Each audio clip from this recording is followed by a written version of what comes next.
ভালো আছো? তুমি ভালো আছো? ভালো আছি। আমিও ভালো আছি।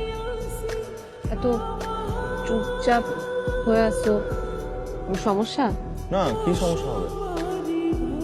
আজকে না তুমি পড়া বুঝতে চাইছিলা? আসো বুঝি। পড়া রাখো,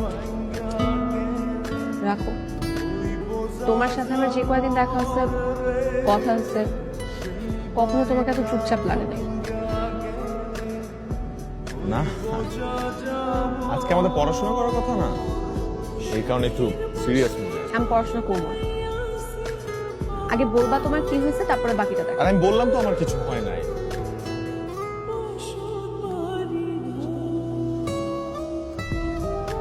সরি, আমি ঠিক আছি। ওকে, ফাইন। আমি ঠিক নাই। তোমার আবার কি হলো? তোমাকে এভাবে দেখে আমার পড়াশোনার মুড নষ্ট হয়ে গেছে। তাই নাকি? হ্যাঁ তাই। কেন?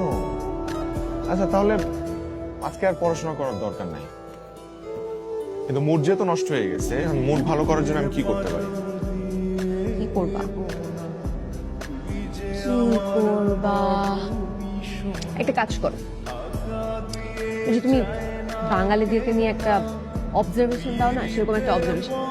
আজকা বলা যায় না। আমি বলি, বলো না, বলো। আমার একটা অবজারভেশন। হ্যাঁ, বলো।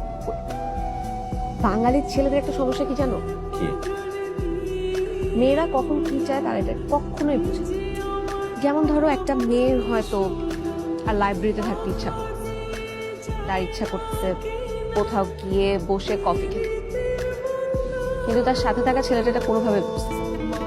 ওর বোকা ছিল।